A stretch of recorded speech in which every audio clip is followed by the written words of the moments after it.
go. Welcome. We are here at the fourth Climate Change Chat for Realists. I am your host, Steve Donnelly. Now, in our first three episodes, we had the great pleasure of chatting with Dr. Gerald Kootenai, Dr. Gail Sanders, and Dr. John Cook, all doing tremendous work, doing what they can to defeat climate mis and disinformation. And you can check out those chats on the YouTube channel at your leisure.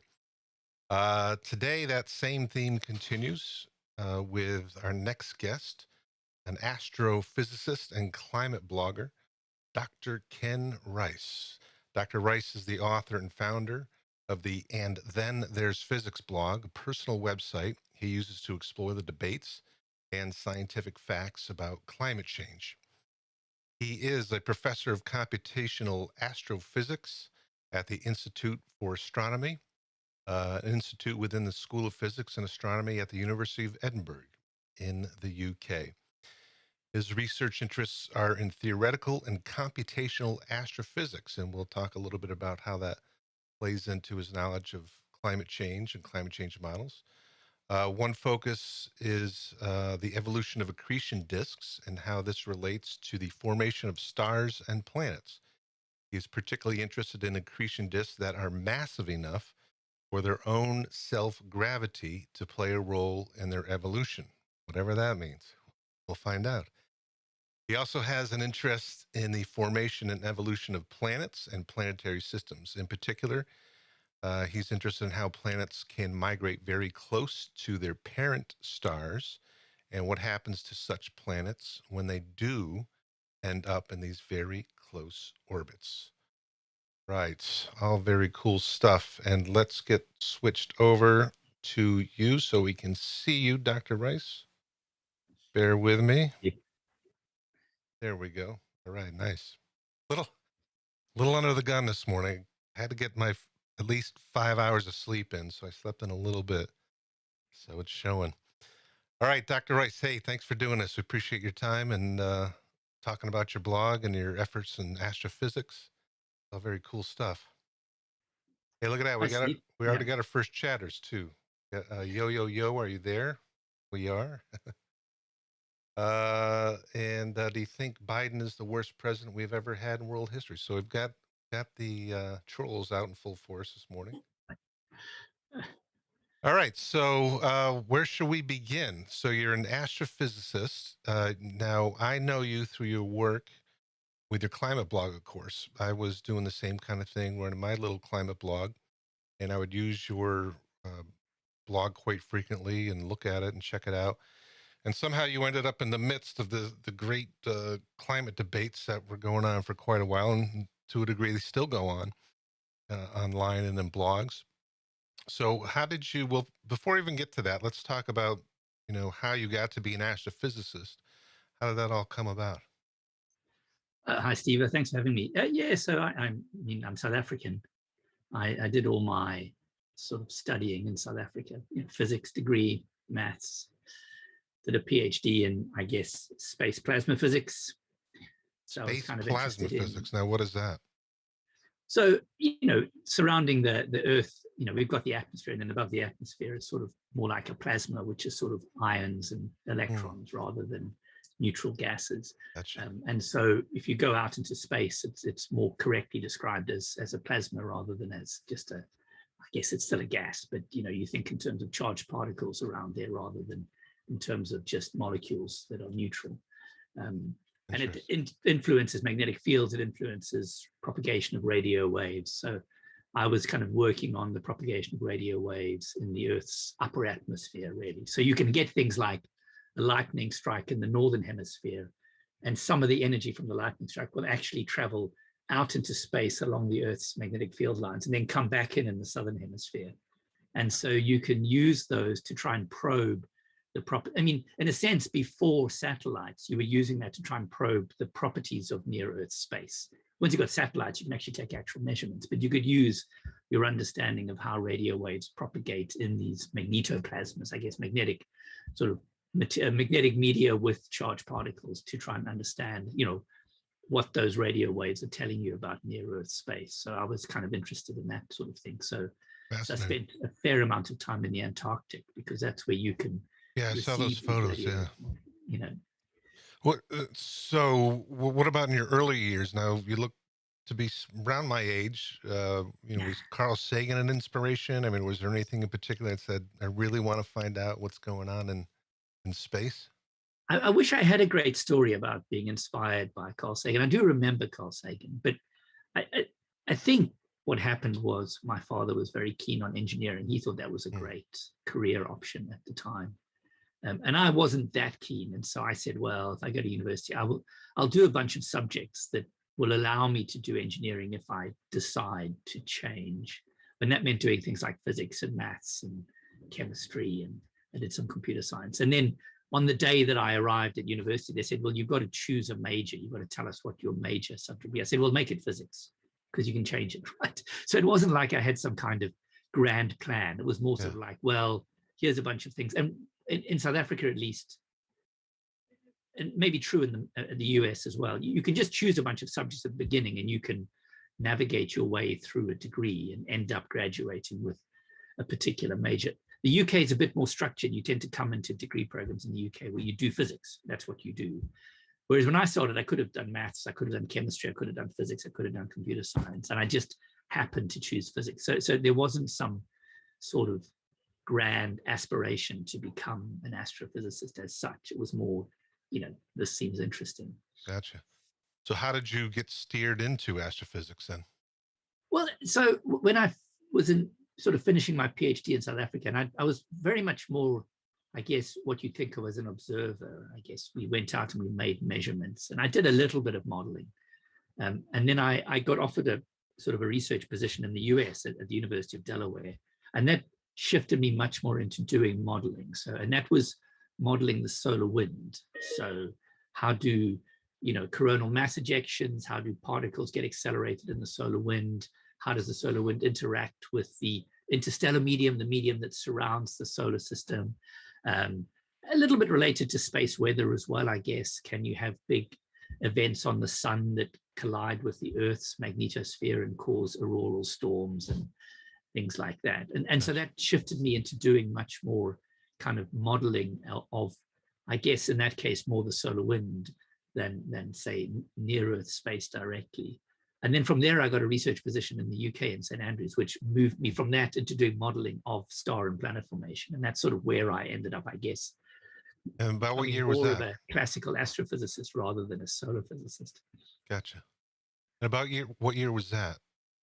So that was 2001 that I moved to St. Andrews and one of the reasons I got that job was because the numerical codes I'd be using were the same ones I'd been using to model the solar wind. So a lot of codes, are very adaptable. You can use them to do, say, solar physics, but you can also use them to do stellar physics or all sorts of other things. So we were using the same numerical simulations, even though the problems we were looking at were slightly different. Now, I can imagine modeling on computers is relatively new for astrophysicists. About what year, if I were to guess, I would say early 80s, maybe people started dabbling with it. Yeah, that's probably about right. I mean, when I was doing my PhD, early 90s, we already had simulations of radio wave propagation through plasmas. I think the Zeus code that I was using was probably written sometime in the 80s or 90s. What's the Zeus code? So that's just the numerical simulation. It's just the name that the modelers gave their particular code. I use a lot of smooth particle hydrodynamics, and the big papers on that were 1988 and 1992. The code may predate that a little bit, but I think that's probably when astronomers started using them much more seriously. It could have been a bit earlier, but you're probably right, sometime in the 1980s. Let's talk about models on an abstract level. I mean, I've got my own idea of what a model is, and you can correct me if I'm wrong. So, there's all different kinds of models. And again, this is just me speculating. Feel free to jump in and say, no, you dummy, that's not right. But you got, you can have a model in your head, which are just a bundle of ideas, which you use to conceive how everything works in the world. Now, that's not a very useful model because you can't share it with anybody. It's locked in your brain. You may be right. You may have incredible predictive ability because of these thoughts that you have, but they're really not, very useful models. And then you can have, a physical model, I guess, that kind of simulates something, smaller scale that happens in the real world. But to my mind, I guess, the ultimate model is math, right? For whatever reason, we know math, and as long as it's backed up with experimental evidence, right, is the ultimate way to represent how the universe works. Is that more or less right? Yeah, I think that's right. So I would say, actually, let me just turn this particular thing off of mine so that I don't get, I'll just close it. I keep getting so you can have all sorts of models. So you can have mental models. You can have really simple models, statistical models, and you can have So models can be quite straightforward, simple things. I guess I tend to think of things like, say, simulations of the solar wind or the Earth's climate as being numerical simulations. So they'd still be models, but as you say, they're based on a bunch of equations that describe the system that you're trying to understand. In many cases, the equations are very well understood. The equations of hydrodynamics, for example, or the Navier-Stokes equations, which are the ones they use in climate models. They're very, they satisfy all the conservation laws of physics, mass conservation, energy conservation, momentum conservation. They're pretty fundamental. And so you can then set up a system like that where the equations describe the system, and you can evolve that model in time, for example, and you can say set up some initial conditions and say, I think these are the initial conditions of the system. How will that system evolve? I mean, maybe I was thinking about this before we chatted. I mean, one of the sort of really good ones, say, for example, is the solar system. You can model the evolution of the planets in the solar system very accurately. It's basically just gravity. There are some other effects in some cases. If you want to consider Mercury, you might have to put in some general relativity. But by and large, you can write a pretty simple model of the planets in the solar system and run it forward in time and get a pretty good idea of where the planets are going to be at some future point in time. And that's, using a very basic physics, or just the physics of gravity, which is very well understood.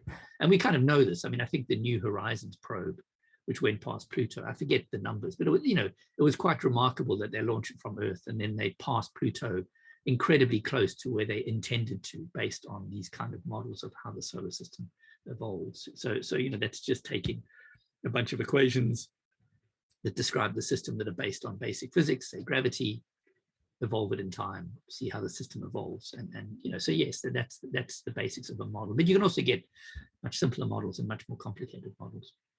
So now, how do you know when a model works? So you put in your equations and out comes an answer, whether it be simulation on a computer screen or just some numbers on a data sheet. How do you know that that's right? You back it up with observations, I imagine. Is that right?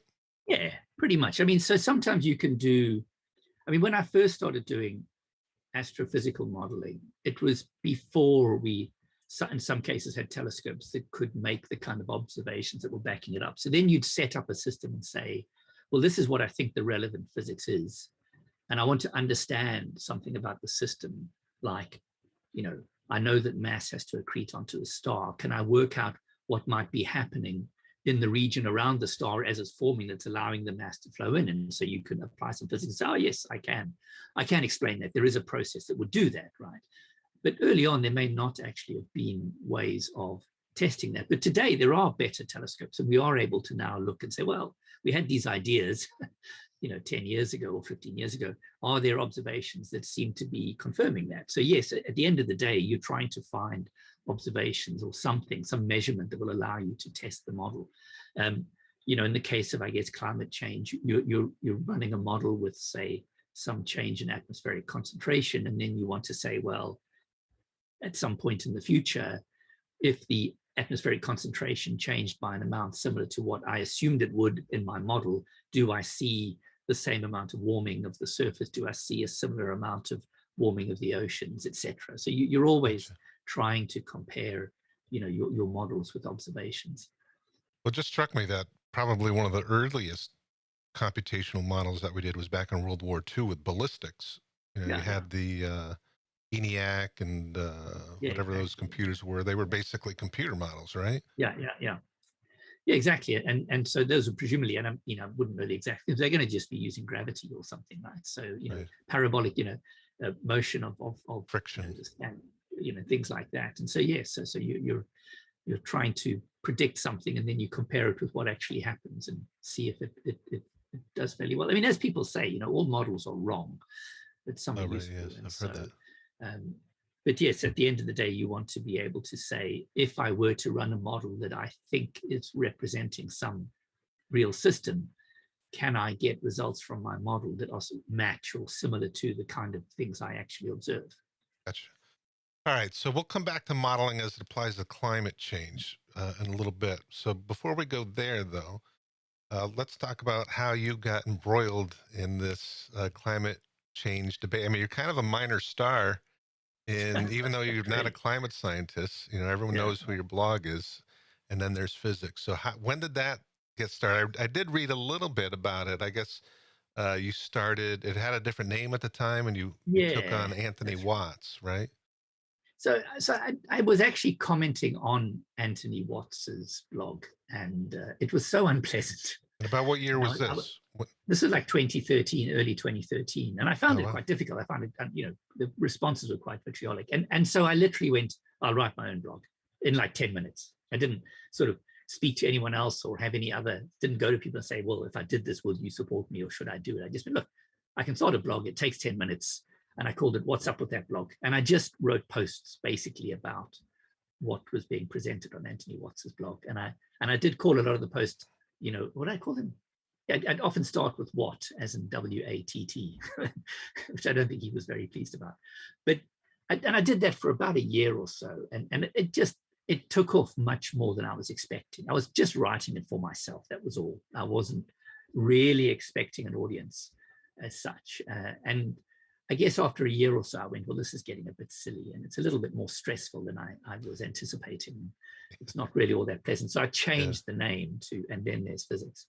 And that was one of my commentators. I think it was BBD. I won't say their name because I think they're still pseudonymous. But and they'd sort of often said, you can complain about emails, you can complain about how scientists behave on Twitter or social media, and you can complain about the fact that peer review is imperfect or whatever it is you want to complain about. But at the end of the day, there's some pretty basic physics that explains a great deal of climate change. And it's very unlikely that that's fundamentally wrong in some major way, right? So, you can focus on all sorts of other things, but fundamentally, a lot of climate change is based on fairly well understood physics. And that was the idea. And I maybe regret it a little bit because it sounds as though I'm trying to be arrogant about physics being fundamental. It wasn't really what I meant. It was meant to say, look, all these other things happen, and science isn't perfect, and scientists aren't perfect, and they don't always behave perfectly in social media. But fundamentally, there's a lot of physics that underpins this. And so, if you really want to challenge the basics of climate change, you've got to challenge some pretty basic physics, and that seems very difficult to do. Yeah. Yeah. Well, you bring up a good point. The climate change debates, there's a lot of personalities and conflicts Yeah, involved in that. And I always likened it to a soap opera, in a few yeah, blog posts on my website, Tony Heller Exposed, I would, cast people as characters in this soap yeah. opera, And it really, you had all this crazy interactions between people. And so your blog sounds like a pushback against that kind of nonsense then. A little bit. I was trying to. I mean, initially I had a tagline of. Initially, it was trying to keep the discussion civil. I think. Or I think I started with keeping the discussion civil, and then when I realized that was quite tricky, I changed it to trying to keep the discussion civil, and then I might have even changed that to trying and failing to keep the discussion civil, and then I just gave up on that tagline. But I was trying to be more sort of measured and balanced, but it is very difficult, even if you try to be civil yourself. Not everyone reciprocates. Right. And so how did you get interested in Watts? What made you say, I can't really going to remember. spend some time on this? I think it was the time of the pause, which seemed to me fairly obviously just to be noise. And I think I had written something somewhere else about, oh, come on, you can't just put straight lines through short periods of data and claim that the climate stopped warming. Plus, you've got all the ocean heat content going up. There's so many other things happening that are consistent with overall warming. That the fact that, for a few years, the surface temperature appeared not to be rising very fast wasn't really all that meaningful. I think I'd kind of got interested in that, and it was something on Anthony Watts's blog. Then I thought, oh, come on, that's really silly. And I posted a comment thinking, well, this is obviously silly. And of course, everyone else disagreed with me and thought it was a fantastic point they were making. And then I went, oh, well, so it's clear you can't communicate directly on these blogs. So I might as well just start my own. But it wasn't very well thought out. If I'd given it some thought, I might have had a more pleasant previous 7 or 8 years if I hadn't spent it blogging about climate change. Now, originally, you started it anonymously, right? Yeah, I started anonymously. I mean, I always kept the same persona. So I wasn't like commenting under any other name. So in principle, everyone knew that if I was commenting as the author of that blog. And then I think I kept it anonymous when I changed the name. But then I think I realized it was getting a bit silly. And I think I was dropping hints. And then it was mostly Richard Toll worked out who I was and posted it on the blog. And that was fine. So he outed you. He was the economist, is that right? He is, yeah. So, but I think it was posted on another blog of somebody who was, relatively unpleasant. And I think Richard was involved. Maybe he's pronounced his name wrong. Maybe it's Rickard. I can't remember. But I gave Richard credit for doing it because it really annoyed the author of this other blog that was posted on. So he used to come on my blog and write vitriolic comments about it was me who did it, and I'd just delete them. And I'd say, Richard told, just because I was just being a bit kind of like, well, it's clearly annoys this person who outed me that I won't give them credit for doing it. So I'll just keep doing it. Gotcha. So, typically a scientist would be reluctant to get in the ring and take on these kind of nuts, right? They say, I don't want to be bothered. I got, real work to do. I got to focus on that. But what was it about you that said, I just can't stand by and do nothing. I got to, try to get some good information out there. Is there anything in your personality that? Yeah, possibly. I think I do get obsessed by things and then I stick to them, which is maybe a good thing in some cases and not so good in other cases. It was partly, I think, I thought it was an important topic, and I do kind of think scientists should engage. I do understand why some are reluctant to do it. I dislike the idea of certain people being able to have a lot of, I guess, the ability to promote misinformation because people can't be bothered to push back. I think the pushback's important. And partly partly it just happened. It wasn't sort of hugely well thought out. It was just, and I guess because I think we may discuss this a bit more later, I think there's a lot of similarities between how astronomers work and how climate scientists work, both in terms of how you do the science, but also that a lot of it's based on physics. That's the same in both cases. And so, I think I understood fairly well how climate scientists work. So it's irritating to see people make claims about how climate science works. It was clearly not correct.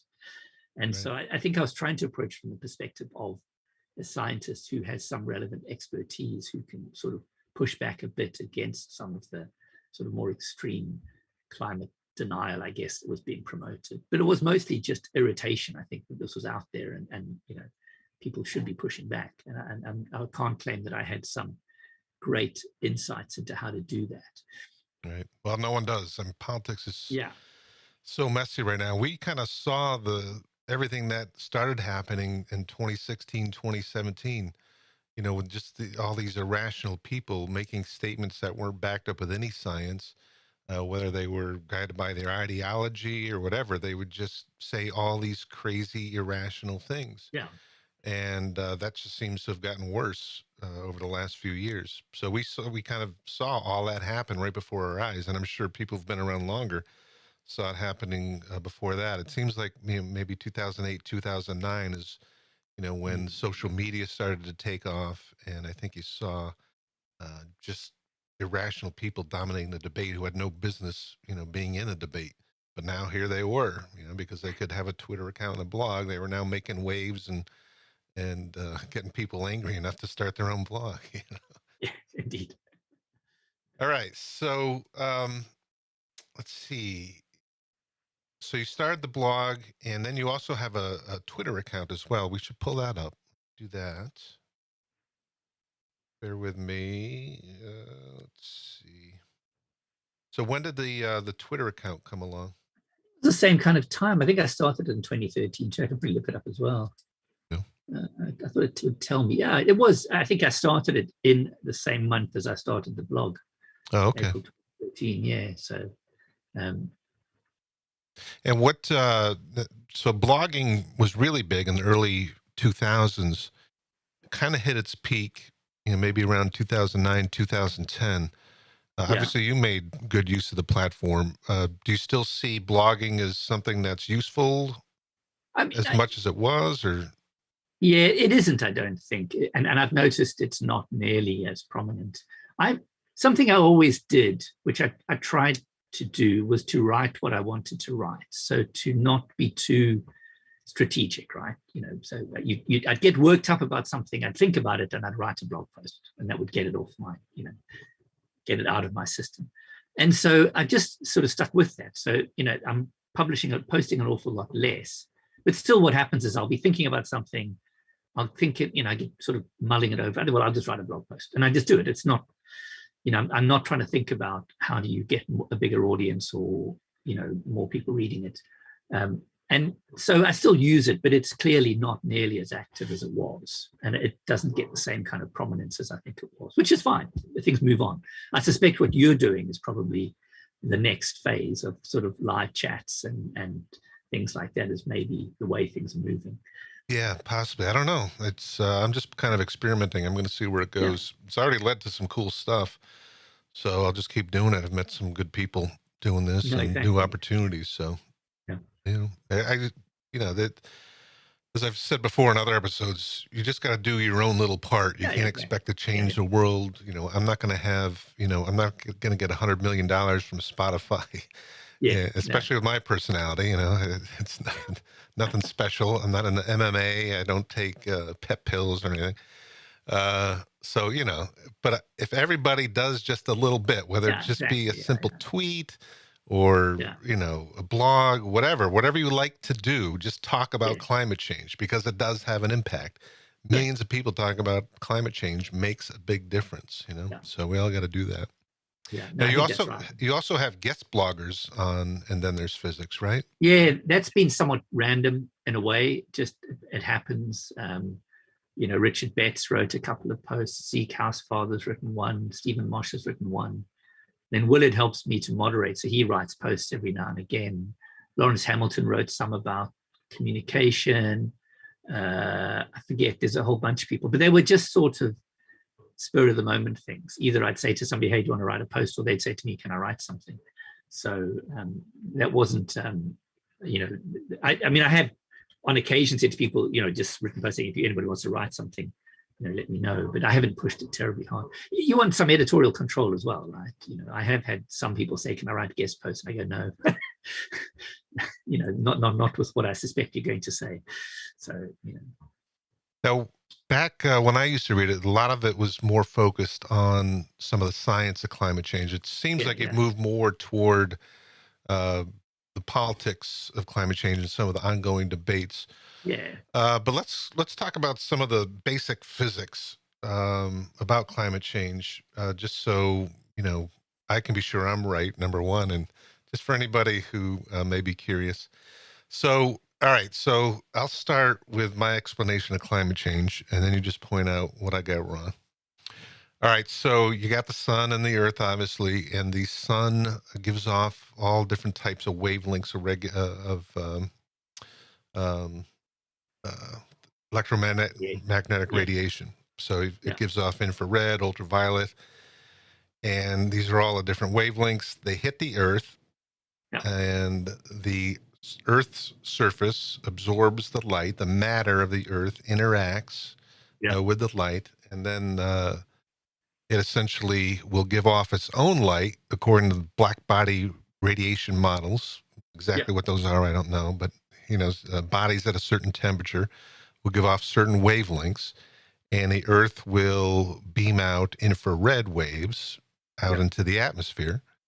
And then the carbon dioxide for whatever reason, because it resonates with infrared. Everything is just vibrations, and carbon dioxide apparently vibrates and resonates with infrared, I guess. Is that right? Yep. And that causes it to block some of the infrared light and basically reflect. I don't know if that would be accurate, or scatter that infrared light. Yeah. And some of it goes back down to the Earth, and some of it shoots out. But I always imagine the carbon dioxide kind of as this glowing radiator in the sky, kind of, that heats up things just a little bit. But that is not the whole story. The real story is that just little increase in heat in the atmosphere causes more water vapor to evaporate.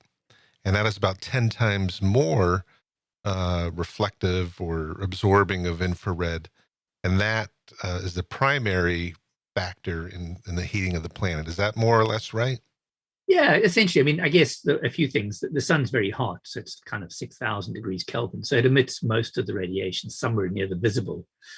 And that's, the atmosphere doesn't particularly block any of that light. I mean, some of the energy from the sun is absorbed by the atmosphere, but you're right. We absorb, a large fraction of the incoming sunlight. About 30% is reflected, and we absorb about 70%.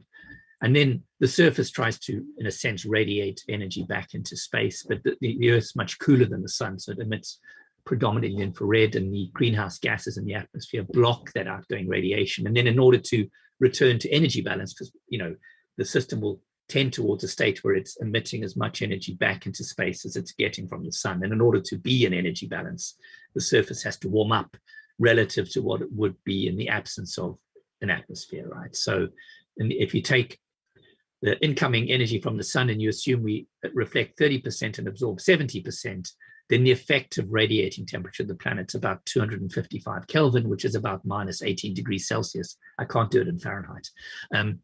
But because of the atmospheric or the greenhouse gases in the atmosphere, the surface of the planet's actually more like 288 Kelvin, or something like about 15 degrees Kelvin, right? So 15 degrees Celsius, sorry. So it's about 33 degrees warmer, 34 maybe, now that we've warmed up by a degree, than it would be in the absence of an atmosphere for the same albedo, for the same amount reflected back into space. So essentially the atmosphere in a way is acting a little bit like an insulator that impedes the transfer of the energy from the surface to the regions where it can get radiated into space. Gotcha, right.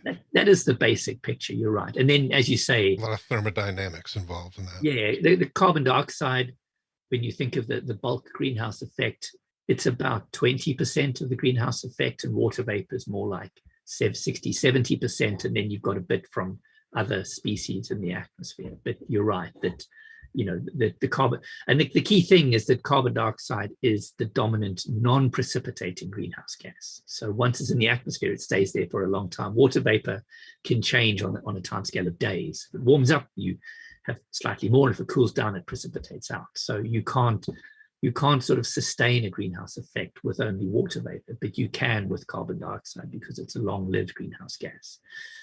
Yeah, I think the term for the water vapor is it's a forcing, right? Not necessarily a feedback. So water vapor is a feedback, and a water vapor is a feedback. I always get those confused. Can you explain exactly the difference between forcing and feedback? I used to know at one point, but I've forgotten. Yeah. So in a sense, a forcing is something external. So for example, if the sun were to get a bit brighter, then the solar forcing would go up. If a volcano goes off and it spews sulfate aerosols into the stratosphere, that acts to reflect sunlight. That's a forcing, because it's something that's sort of external in a sense, right? All the stuff was in the earth, and you blew it into the atmosphere. If we add greenhouse gases to the atmosphere that are long-lived, like carbon dioxide, then that's a forcing, because it changes the radiative balance of the atmosphere in a way that's external. How the system then responds, like you add carbon dioxide, the system warms up, and then you get other effects like increased water vapor, changes to clouds, maybe some changes to albedo if you shrink some of the ice. Those are feedbacks. Those are responses to the warming that's initially external.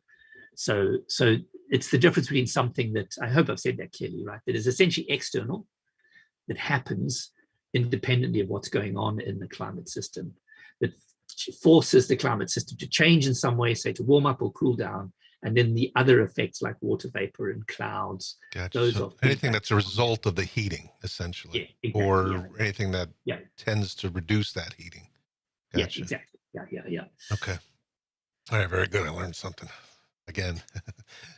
All right. So, yeah, well, we forget astrophysicists actually helped us understand why our own planet is warm, right? We would look at Venus and we would look at Mars and we look at these planets, and we were able to measure the temperature on these planets somehow, probably through satellites. Yeah.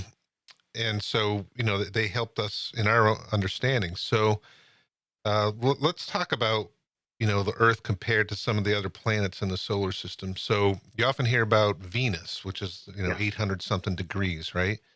And it has a bunch of CO2.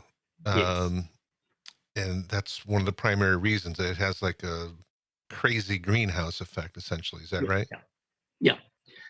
So we think Venus, I don't know if it's definitively this, but I think most people think it underwent what we call a runaway greenhouse effect. So typically, if you imagine the Earth, you add some CO2 to the atmosphere and that warms us up, and then you increase the amount of water vapor and you change the clouds a bit, and that amplifies warming. But then we can reach a new equilibrium, right? So you put so you've got the sunlight coming in, the energy from the Earth being radiated into space. Let's imagine it's in balance.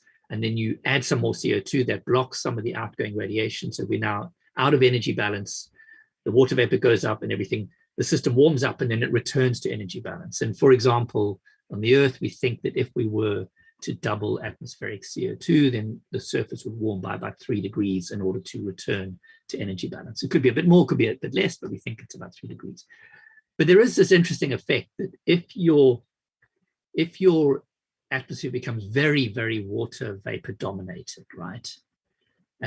You can end up limiting how much energy can be radiated back into space. So you reach some maximum that can be radiated back into space. And it's called a Kobayashi-Ingersoll limit, I think. Now, if the amount of energy you're getting from the sun is greater than that limit, then you have an energy imbalance that you can't close. It doesn't matter how much the surface warms, you cannot get more energy out through the atmosphere, and you've continually got excess energy coming in from the sun. And you undergo this runaway warming process. And as you're undergoing this runaway warming process, you're evaporating more and more of the sort of liquid water from the surface, more and more of the oceans into the atmosphere. And of course, as you get hotter and hotter and hotter, then the water molecules can either dissociate or they can just escape into space. And basically, you evaporate your oceans away. And you're left with all the carbon dioxide in the atmosphere, right? So rather than being dissolved in the oceans or in limestone rocks. Now, I'm not a geologist next, but this is my understanding of Venus, right? And so you can basically undergo this runaway process where you basically evaporate away your oceans and you pretty much put all your carbon dioxide into the atmosphere. And you get a very dense carbon dioxide rich atmosphere, and you get much more warming, right? So you do eventually reach energy balance, but in the case of Venus, it's at something like 700 degrees Kelvin on the surface, right? Rather than in the case of the Earth, 288. So it's undergone something like 500 degrees of warming, of greenhouse warming, because of this runaway process, right? Now, we don't have to worry about that on the Earth, because the Earth's orbit is further from the sun's incoming sunlight, it won't, at least for 1 billion years or so, not be great enough for us ever to reach this runaway limit, or not at the moment, at least, right? As the sun slightly gets brighter over the next 1 billion years or so, it becomes a possibility, but it's not a risk we face today. As long as you guys got the math right. Yeah, well, that's true. That's right. Yeah, indeed. Hopefully. God, I hope you're right on that one. Yeah. And now let's take a look at Mars. So that's got a very thin atmosphere. I don't know what the composition of the gases are in Mars, but I think it's mostly carbon dioxide. Carbon dioxide. I mean, one issue with Mars is the gravity is quite low and there's no magnetic field. So it's pretty easy for it to lose atmospheric gases. So I think, if I remember correctly, Mars is CO2. There's no water vapor in the atmosphere. I think there might be water on the surface. There might be a little bit of oxygen. I think Mars has about 6 degrees of greenhouse warming. So there's enough CO2 to do a little bit of greenhouse warming on the surface, but not very much, because it's just got a relatively tenuous atmosphere. It's still, I think, predominantly CO2, but there's not enough CO2 there to do a huge amount of warming. I think it's about 6 degrees. Right. And so that planet has very extreme temperatures, kind of like the moon. right? Yes, yeah, not as extreme as the moon, but you're right. It is more extreme in terms of having a sort of a very cool side and a very. I have this written down, so I'm sure I'll look. But yeah, the moon's very extreme because basically the one side that's exposed to the sun gets very hot and the other side gets very cold because it basically doesn't have an atmosphere. Mars, I think, is not quite as extreme as that, but you're right, it is fairly extreme. Well, here's the question. So on the moon, this is something I've always wondered about and never knew. So on the moon, you get extreme temperatures, I don't know, 200 something degrees on the side of the moon that faces the sun. Now on the Earth, when the sun hits the pavement, and it gets pretty hot, if it's a really hot day, like maybe 120, 130 degrees, but never gets up to like 200 whatever degrees. Why doesn't that happen? Because is that because the atmosphere is cooling off the surface essentially? I thought that, I mean, I may be wrong. I thought that the sort of subsolar point on the moon didn't get quite that hot. But you're right. The problem is that in the case of the moon, when the sun hits a patch of the moon, basically just heats up that patch of the moon. It's very difficult for that energy to be transferred away because you don't have an atmosphere. No atmosphere. Right? Okay. And so when you look at the temperature of the moon, it basically, it's really cold at the pole, really hot at the equator, really cold at the poles again. And then if you go around in longitude, it's the same, really cold, really hot on the point that faces the sun, and then really cold as you go around to the back. But in the case of the Earth, you've got atmospheric dynamics that can transfer that energy around. And so you don't get that same kind of extreme temperature change, because as soon as a patch gets very hot, it's going to heat up the local atmosphere. That's going to expand. That's going to drive all sorts of winds or various processes that will transfer that energy away. So the existence of an atmosphere keeps the Earth's temperature less extreme. Well, the variation is less extreme than it would be if you just had the sunlight hitting a bare patch of rock. Gosh, the atmosphere puts us essentially in the Goldilocks zone, where we're not like Venus. Well, I mean, certainly in terms of the greenhouse effect. Yeah, that's right. Yeah. And it's a very delicate balance, as we're finding out. So the difference between the last ice age, for example, was like 5 or 6 degrees Fahrenheit.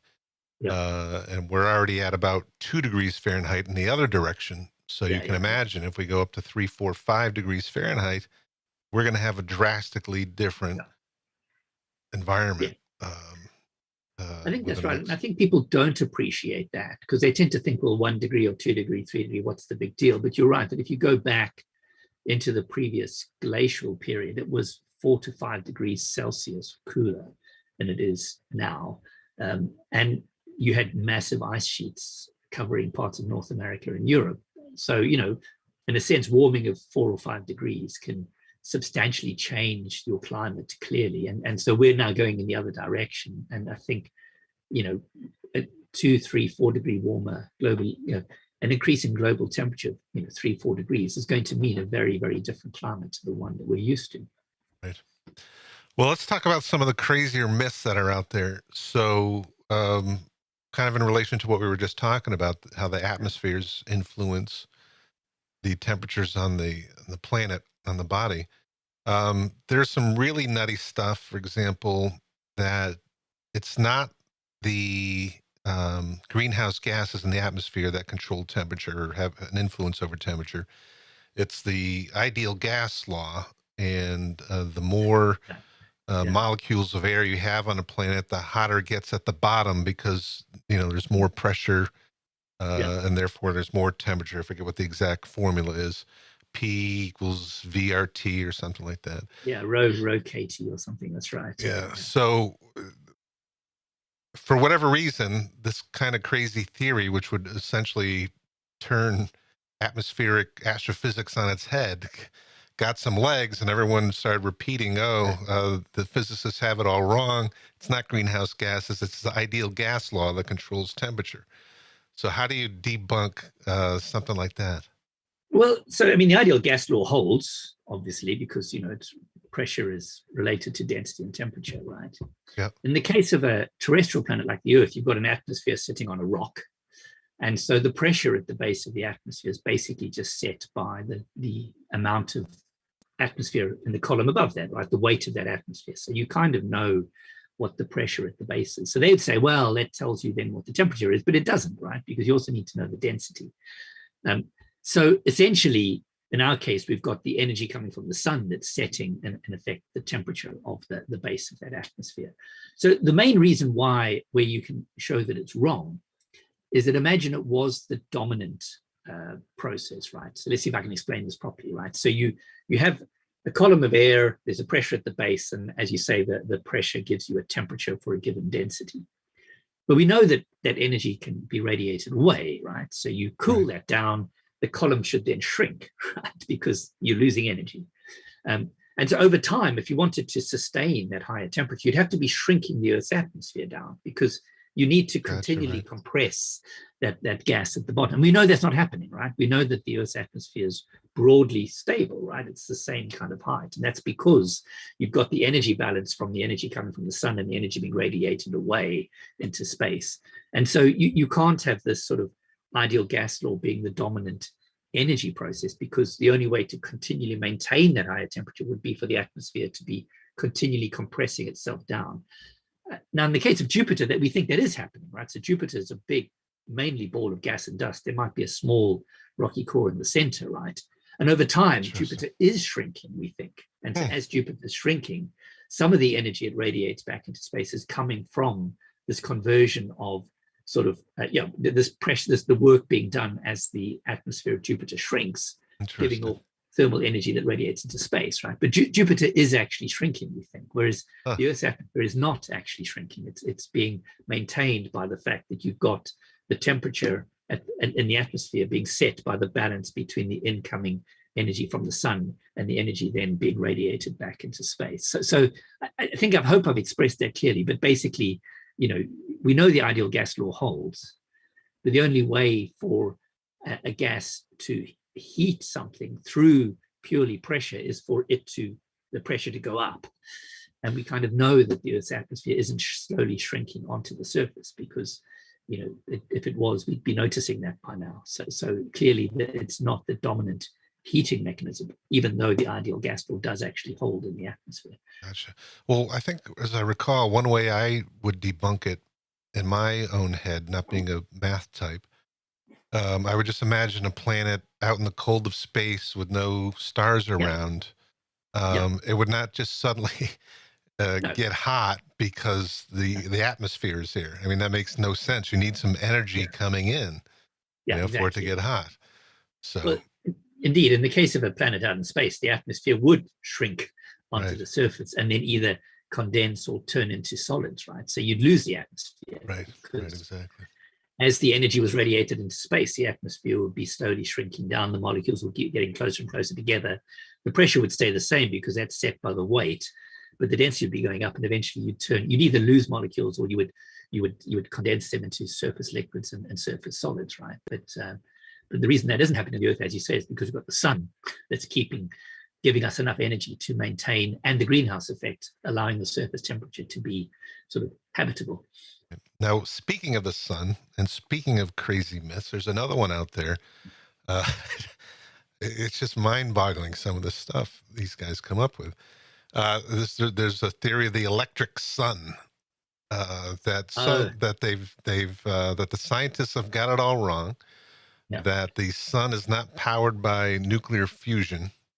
There's no they say there's no evidence whatsoever that fusion exists, and somehow there's, I don't know how they explain it, but some special force that they've discovered that powers the sun through electricity or electric waves, or who knows what they're talking about. But have you seen that? Have you gotten into any debates with people about that crazy theory? I think that's Ned Nikolov. Yes, Ned Nikolov. Yeah, and I did write a post about that, and I'll see if I can explain this clearly. There's a beautiful bit of physics that explains why you can have fusion in the core of the sun that is stable, right? And one way to think of it is self-gravitating objects in hydrostatic equilibrium actually have negative heat capacity, right? So if you put a pot of water onto the stove and you add energy to that pot, then the temperature goes up, right? Mm-hmm. And eventually boils, right? So you might think, well, if you have, say, fusion happening in the core of a star, so you're generating energy in the core, surely the temperature in the core should go up. And that means the fusion should get faster. and then it should run away, and you should have a big bomb, right? Well, it doesn't, because if you take a cloud of gas and dust like the sun, and you collapse it down to form a star, it's got this strange property that if you add energy to it, it gets bigger and colder. And so what happens in the core of the sun is fusion's happening. And if for some reason the fusion rate were to go up, so you'd be adding energy to the center of the sun, rather than the temperature running away, everything expands a tiny bit and cools down again.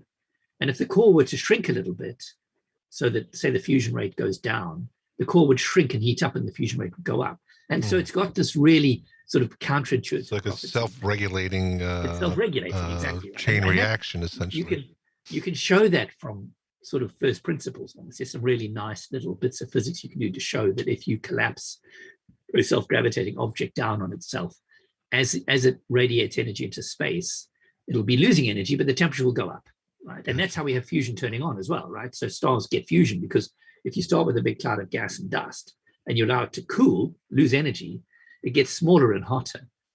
And eventually it gets hot enough in the center for fusion. And then that fusion can be self-regulated because of this property, right? Now, I think I wrote a post about this thing, this makes perfect sense. How can you explain this with some special galactic electric current? That doesn't make any sense at all. Right. Well, to someone who doesn't know anything about fusion or fission or,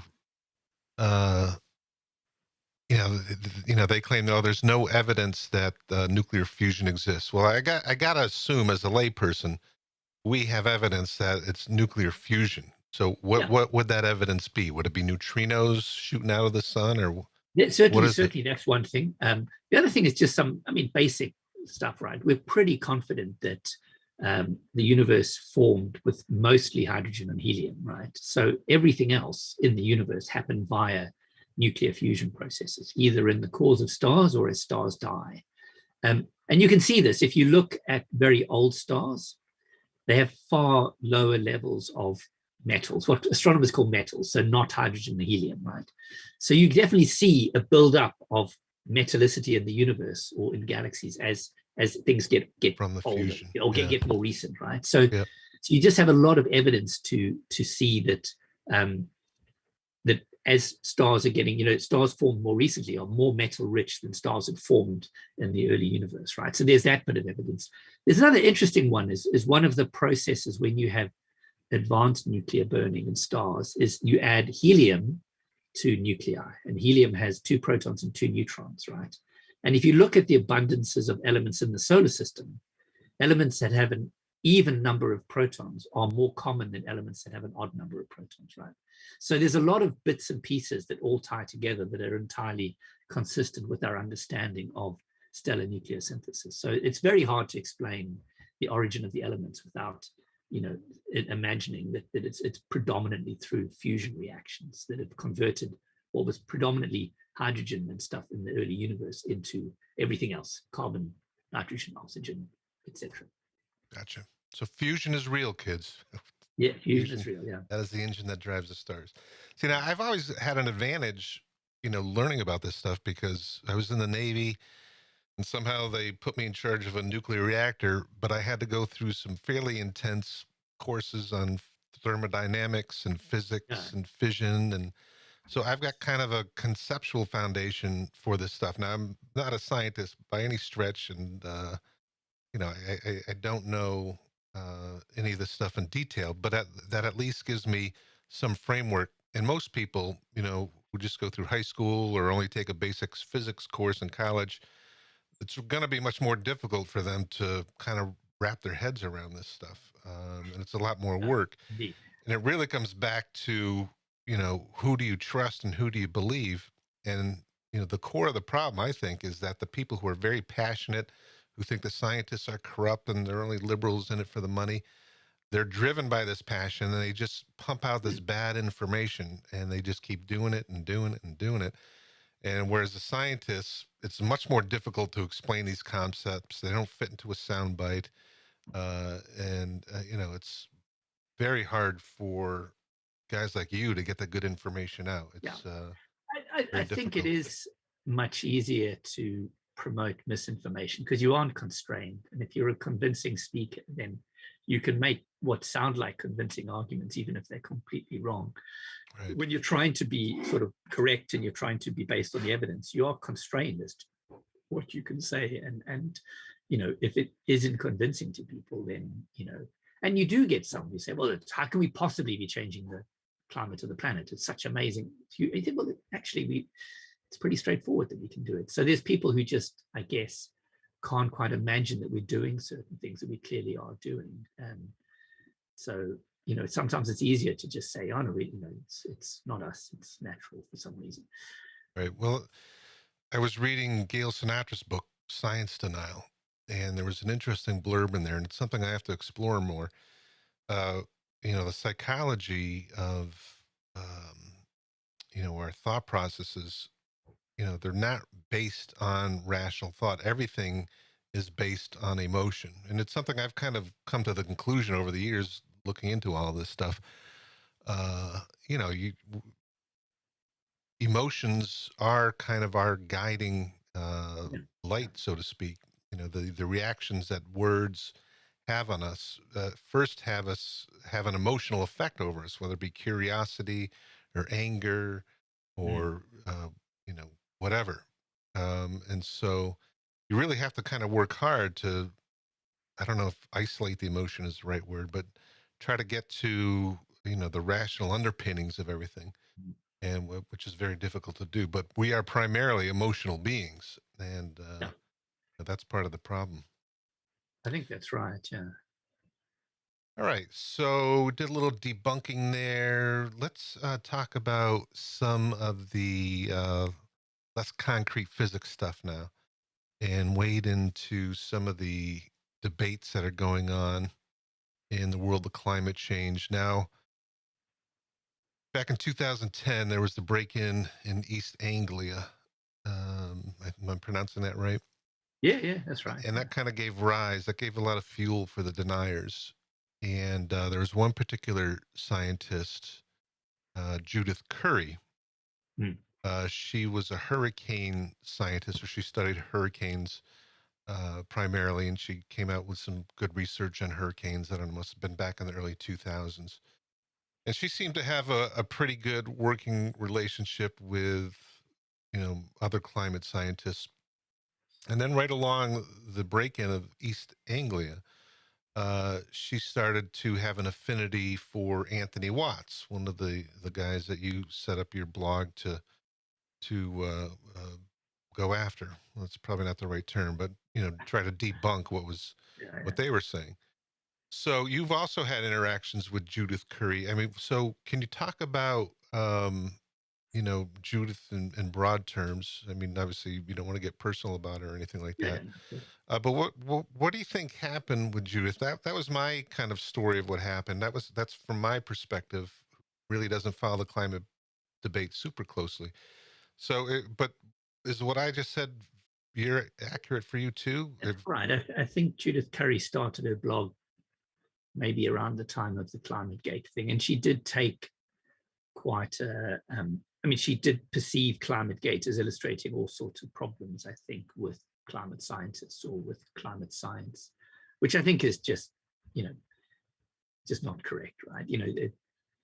Most of the sort of main talking points are taken out of context. Maybe somewhere in those emails are a few things where climate scientists said things that maybe would be better they hadn't said, but they're private emails. I probably said some things in emails that I later thought I probably shouldn't have said, but nobody's stolen them from me. I probably haven't said anything terribly bad, but I don't think it really indicates anything terribly sort of significant.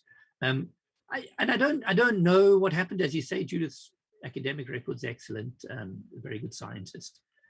Just seemed willing to promote things on her blog that were wrong. I see Victor Venemas in the comments there. He'd written something about what Judith finds interesting. So, I mean, there was a classic case of Murray Salby, who was promoting these ideas about the rise in atmospheric CO2 not being anthropogenic. Now, that is so trivially wrong.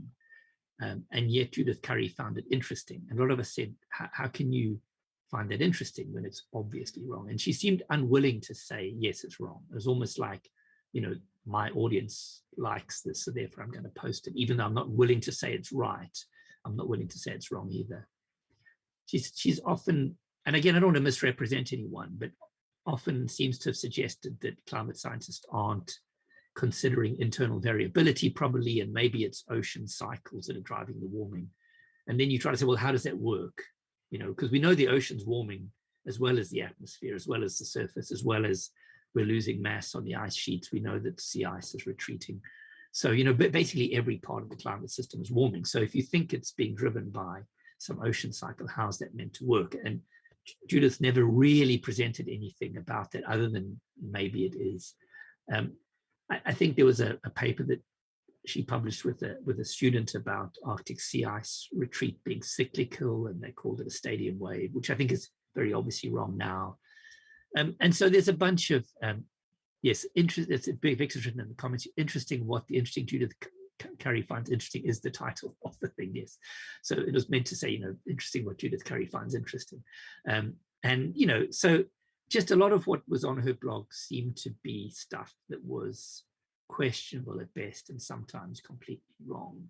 And it's unfortunate because I think, mostly I think what her blog seemed to lean towards promoting stuff that was almost certainly wrong.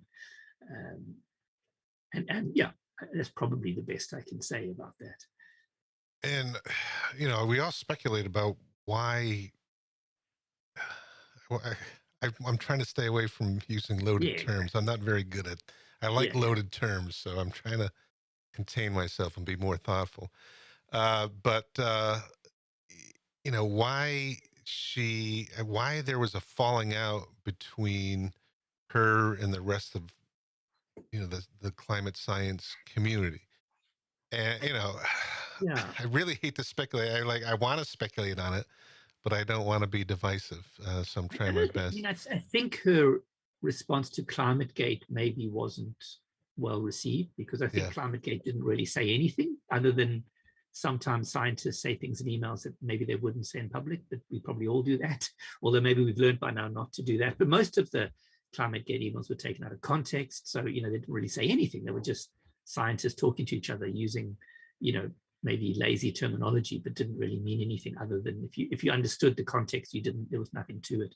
What do you think? Do you think there was personality conflicts involved in a lot of this?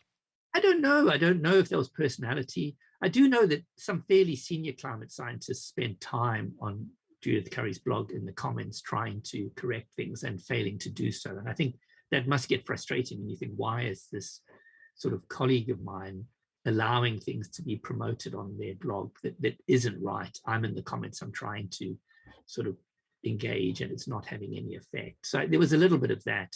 I think also, again, I think it's maybe ClimateGate didn't help when, most people thought it didn't really mean anything. And maybe Judith Curry was implying that it did, that it implied something nefarious about climate scientists, which is almost certainly not the case. But a range of things. And I don't really want to speculate either. I don't know. Yes, so Victor's written in the comment, at the time she did not claim that what is wrong is right, but that it is interesting. Non-committal claims you normally do not see in science. So it's kind of like. Where are you seeing the comments now? On YouTube? On YouTube, yeah. Oh, so I that's must probably not have right. Coming in. It's sort of sitting on the fence when maybe it wasn't ideal to sit on the fence a little bit. I'm trying to pull up the comments. I must not have turned them on. I may have screwed up. Because the comments are supposed to feed into the live stream as well. The comments are supposed to feed into. Yeah, sorry everybody, missed your comments over on YouTube. I got that opened up now. All right. Victor Venema. Well, I know him well. We say we know these people. I mean, I don't know him at all, but he's a familiar name to me. I followed him quite a bit back in the day. I used to have a Twitter account for my Tony Heller Exposed blog, and that got booted because I just called too many people effing morons. So they finally just got rid of my Twitter account. So I've had to start from scratch. I got to go back and follow everybody I used to know. Yeah. All right. So where's Judith today? I mean, is she trying to make amends with the people that she's made enemies with over the years? Or, I mean, what's your sense of where her head's at now? I haven't looked at her blog very often. Not really. I mean, in the COVID, so there's a few people who would post on her blog basically, and not completely wrong, but sort of articles implying that, climate change is not such a big deal. Climate sensitivity is probably low and things like that. And in a sense, the same people have published articles on her blog about COVID not being a big deal and all the rest. So it's sort of maybe gone in that direction. I've seen a few of those. I haven't followed it very recently. I don't see any sense that there's an attempt to try and mend any fences. I think it's pretty much as it always was. And I guess she's got her own meteorology gig going. She used to, so. Yeah, used to be at University of Georgia, I believe, and then she retired. I guess part of her complaint was that she couldn't get anything published. I'm not sure on that. I'm not sure. I can't remember the details of that one actually. But now you tried your best to reason with her and talk with her and flesh things out. We do follow each other on Twitter, and actually, we exchange tweets every now and again, and it's fine. But I'm not sure we've ever really agreed on anything. But we haven't had any terribly unpleasant exchanges. It's all been all right, I think. Well, that's what I always appreciate about you. You try to give people the benefit of the doubt. You try to be rational and reasonable, and and so when you do come to a conclusion, it gives you a lot of weight because you're not the firebrand just spouting off whatever. You seem very considerate of everyone's thoughts and ideas, and so makes you look like the reasonable guy in the room. All right, so enough on Judith. Another character that I've seen you do battle with. Again, that's a loaded term. You're not doing battle, but that's how I think of these things. Is Roger Pilkey Jr. So he's got a dad, Roger Pilkey Sr., and Jr. Has been making a lot of waves, and he's been kind of teaming up with Judith Curry a lot, I guess, and she seems to be a big fan of him, and he of her. So what is his deal, and he's not a climate scientist, but somehow he's injected himself into the debate. What is his background, and what is your past interactions with him been? I should be careful what I say here a little bit. I think Roger's background is maths, maybe, but then I think more into political science or into science and society scholar type thing. I mean, he's done a lot of work in the climate context, so I'm not a fan of the idea that he isn't a climate scientist. I think he's probably done enough of that to, that is his field. We don't really communicate at all anymore, which is fine. I noticed recently that he was claiming that I had or it was amongst a group of people who had a vendetta against him, which isn't true at all. And there was a recent article that was written by a journalist and posted on the Global Warming Policy Foundation site that was sort of going through all the troubles he's had. And he seemed to imply that somehow I was one of the people responsible for all these terrible things that had happened to him, which is a little bit unfortunate given that, if you publicly say things and somebody criticizes them, then it should be, fine thing to do. So I guess for a long time, I thought, so I should probably say, this is my impression, just to avoid if Roger ever hears this, me thinking I ever misrepresent him. This is my impression. For a long time, I thought he said interesting things that were worth engaging with. I don't really anymore. I think there are better people to engage with who discuss that topic. But, one of his things that he highlights a lot is that, and again, I don't want to misrepresent him, so this is my understanding of it, is that when you look at damages from extreme weather events and you normalize them, say, in terms of GDP or maybe exposed wealth, you don't see any indication of a climate change signal. Okay, now more correctly, you could say you can explain everything as being predominantly due to, economic growth. There's more wealth in the way or something, and so hence the damages have gone up. It's not because climate change is I guess those would be confounding factors in the business, right? Yeah, something like that, right? Now, I think there are some issues with that in the sense of it being too strong to say that. There are people who publish papers claiming to have seen a climate change signal. I also don't think we really know, in a sense, what the null hypothesis is. We don't know what we'd expect to have seen in the absence of climate change, all else being equal. But at the same time, I think he's probably broadly correct that most of it probably is because of increased exposed wealth or GDP growth, or however you want to say it, and that the climate change signal probably is quite small, right? And the more interesting thing that I've had a number of discussions with people about this recently is that we should be careful of how we attribute this, because it can mask lots of other things, right? So if, the impact of an extreme event can be very different in one environment to another, right? So if you're living in a country where there's lots of investment in infrastructure and early warning systems and whatever else, right, you might be far less severely impacted by an equivalent event in a country where that doesn't happen. And so by focusing too much on climate change, you can ignore lots of other important socioeconomic factors. And I think that is an important point. And I think that is interesting to think about and be careful about how you do this, because you don't want to sort of say, oh, this terrible thing happened, but it was all because of climate change, when maybe actually it might not have been that terrible if, governments had just invested properly in infrastructure that would have protected people or something like that, right? I'm sorry, go ahead. No, carry on. As you're going to say something. So if you were to sum up, both Curry and Pilkey, yeah, they believe in climate change. They believe climate change is happening. And then there's a but. So what is the but for these guys? I'm not sure there's a but necessarily. In the case of Roger, what happens a lot, I think, is that people take what he said that it may be broadly correct, and then they use it to claim that climate change isn't having any effect on extreme weather events, right? Now, that's not true, because we know that when you look So he acknowledges that it does have an effect on extreme weather events. But because he's always highlighting how you're not seeing any climate change signal in damages, others will take that and say, well, look, there's not having any effect at all. You want to hold on. There's a difference between having an effect on the event itself, right? Was that hurricane more intense? Was that rainfall more intense? Was that heat wave more intense? Did climate change play a role? And it not being straightforward to see an impact in terms of how it impacts us, right? Because that may be far more determined by conditions on the ground and how well prepared people are and things like that than on climate change itself. But they're taking what he says and they're using it often to argue that climate change is having no effect.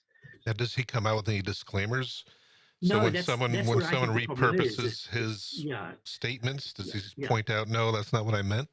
No, not very often, at least. And I think that's my main problem, is that he'll be used as a source of information, if you like, to promote what's probably misinformation. And it seems like willingly, he allows himself to be willingly. I don't want to say willingly, but it's happened for long enough that it's hard to believe he's not aware that it's happening. Right?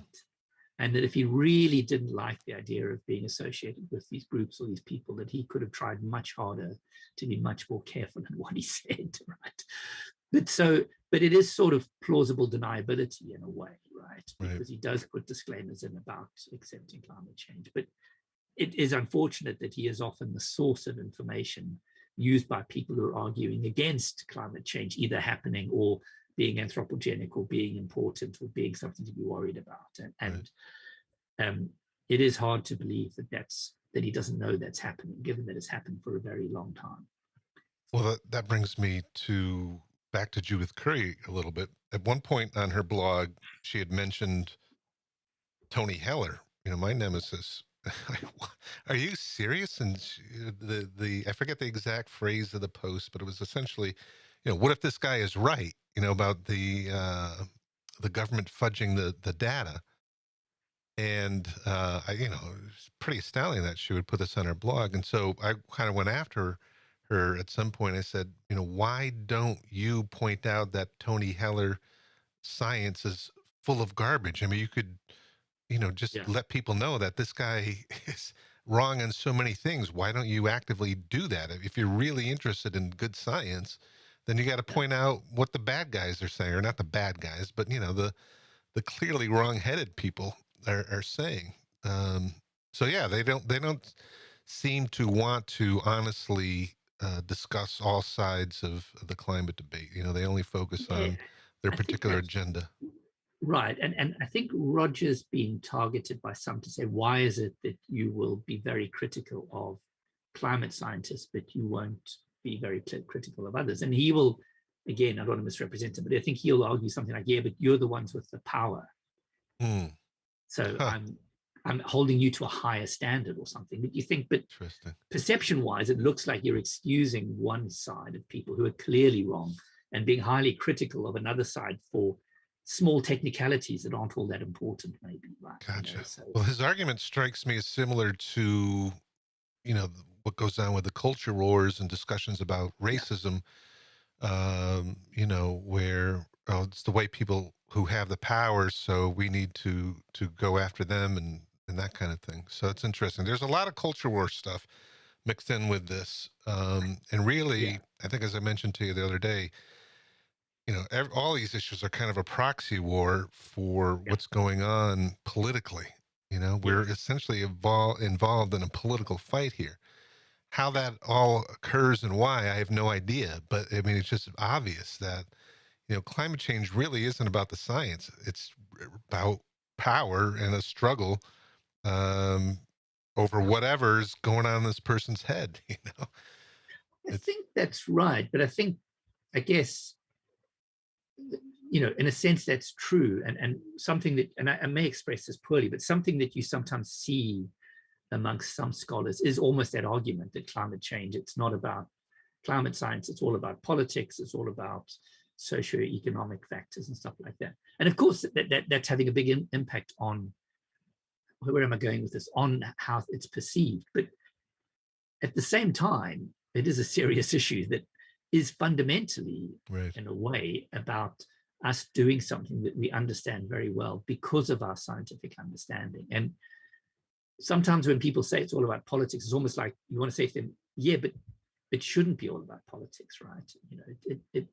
We are dumping a greenhouse gas into the atmosphere at a very alarming rate, and if we don't find a way to limit how much we do, how much sort of limit our total emissions, we will change the climate substantially, and we might not want to discover what it's like in that new climate because it might be much more challenging and disruptive than we appreciate. And no Right. amount of politics is going to suddenly say, oh, that's fine, it's just a bit of a political fight. It's Well, it's really alarming because, we went from taking on the climate deniers, which was relatively simple. Now we are taking on just a whole wave of irrational propaganda that's coming out. And that's, 100 times harder yeah, to try to defeat, especially now, the science debate is kind of over more or less. But now we're getting into the arena of talking about climate solutions. And a lot yeah, of those are value judgments. yes, It'll be easy for the fossil fuel industry or whoever yeah, to say, "Oh, you're a socialist. That solution is going to destroy our way of life." Things that just are pure emotional appeals. It's going to be difficult to combat that kind of stuff. So it's really, really worrying.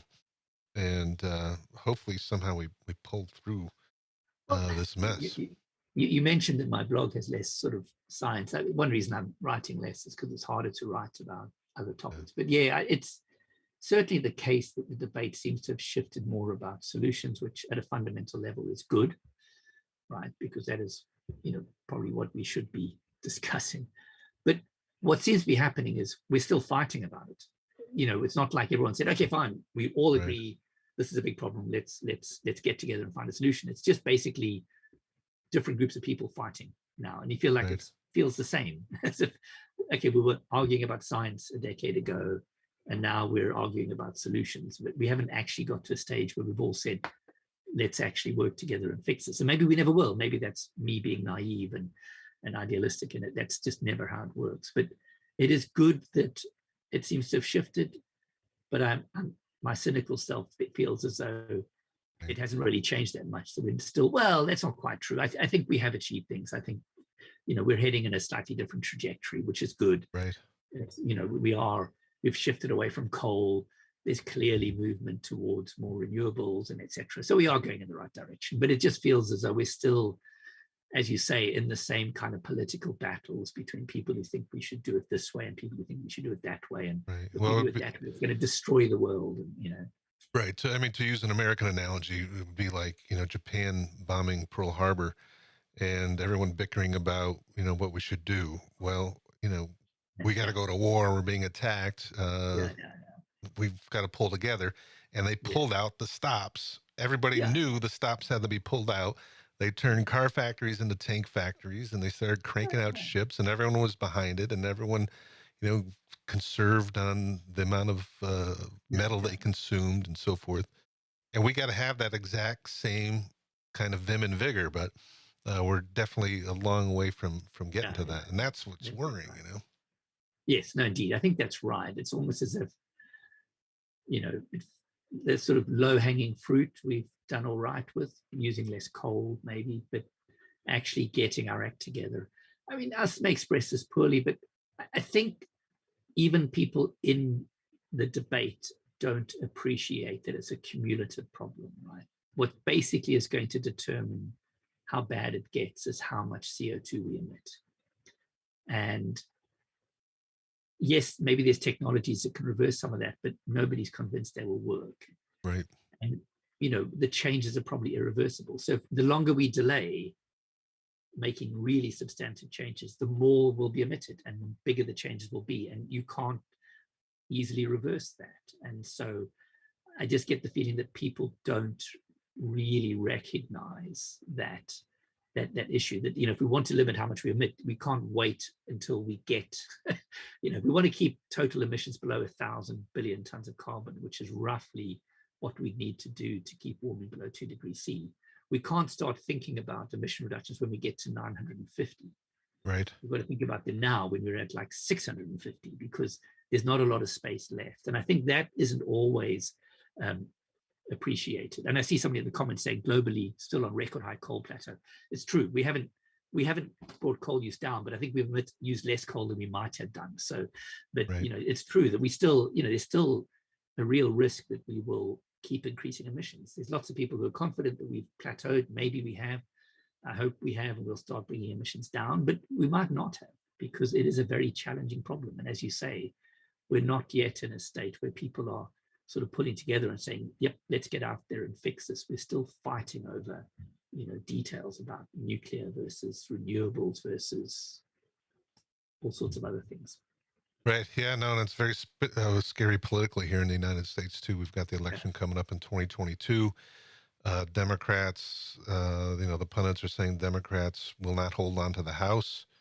And then in 2024, of course, with the election over the president, if that goes Republican, any of the gains that Biden has made and been able to accomplish will probably, be wiped off the map. So, yeah, it's we're going to find out. I mean, it's going to be an interesting time to live in for sure. Let's hope we get through it. All right. Some other broad topics before I let you go. We talked about briefly on our pre-chat. I'm trying to find my notes here. Where is it? Okay, so I guess there was a debate. I don't know if it's still going on between consensus messaging and cultural cognition.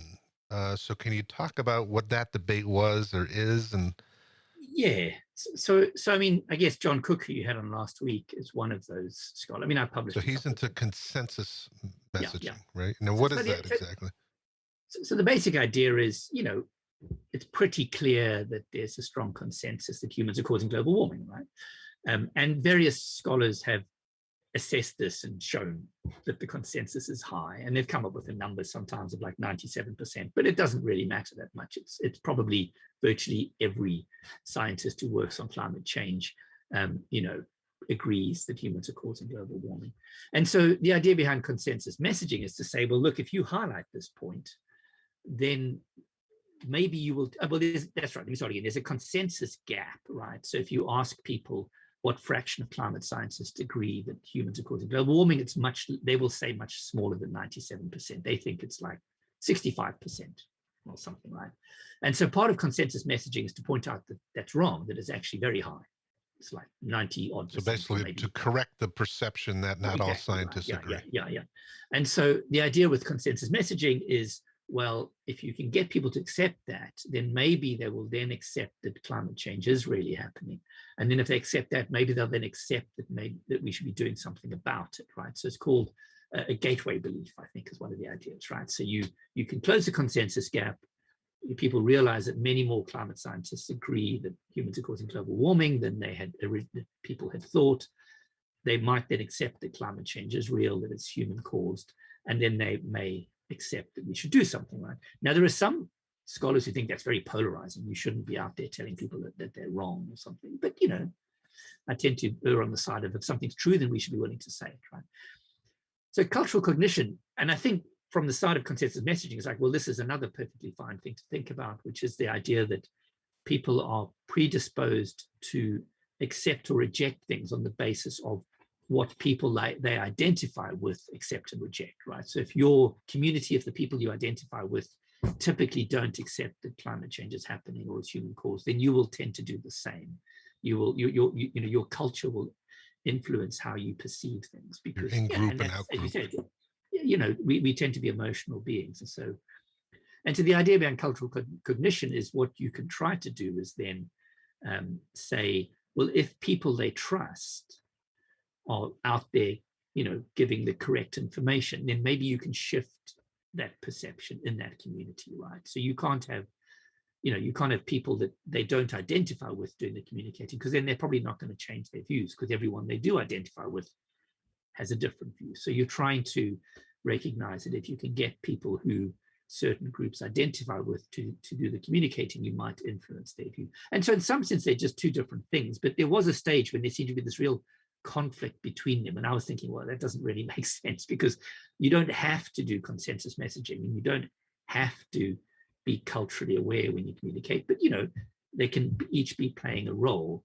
And I think Catherine Hayhoe is quite good at this, because she does, I think, being Christian, I think she is able to communicate more effectively with certain communities. Right. But she also will say scientists agree. So she doesn't, it's not like as both, someone who's seen as, it's not like she doesn't say anything about there being a consensus. It's just not a big part of what she says, and that's fine, right? So so they're sort of two aspects of how you might communicate, but there always seemed to be this strange pushback against consensus messaging, as if it's it's too polarizing and it's too simple. And I think, yeah, sure, it is. Nobody's saying that this is the only thing you should do, but it's possible that if you can get people to recognize that many more climate scientists agree about this than people had appreciated, that they will then shift their own view. But that doesn't mean that the only thing you do is that. It's also useful having people talking to other communities, writing blog posts that are much more factual about climate change, etc. Right? So it's just a very strange kind of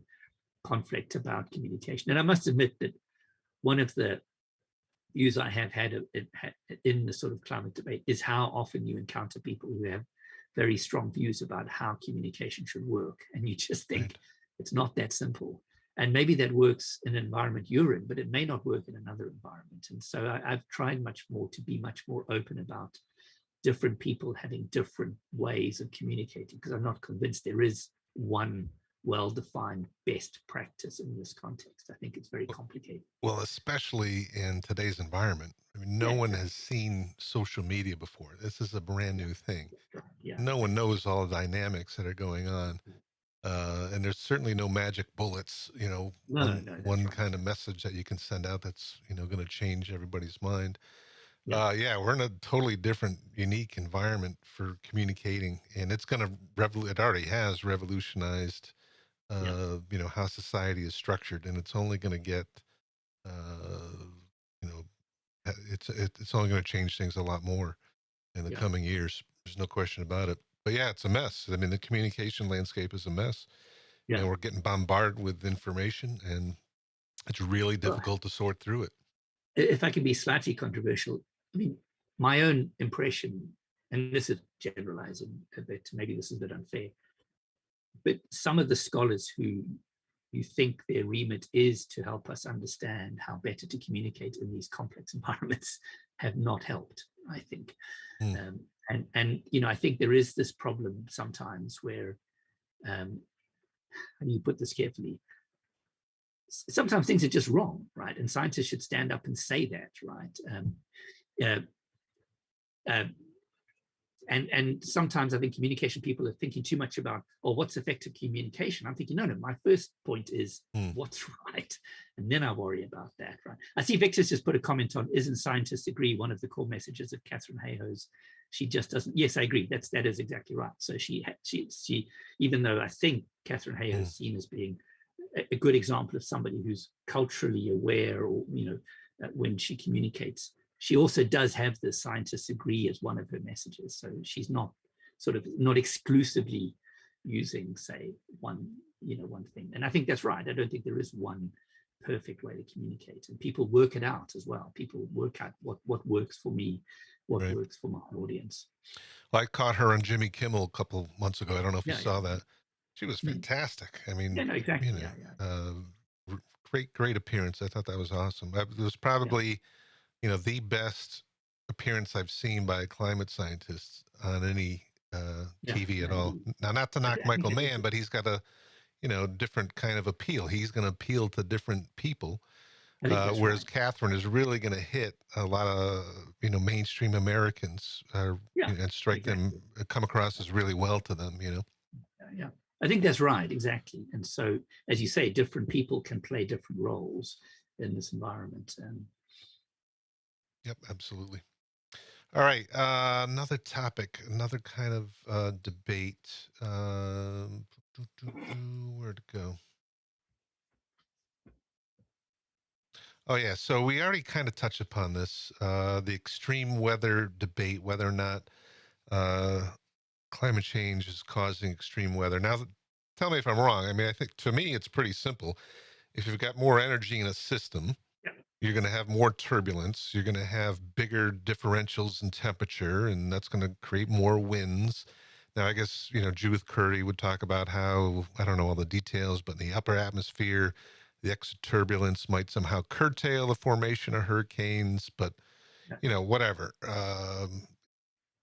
It just seems to me that, more energy, there's going to be more energy released, more rain and so forth. Am I wrong on that?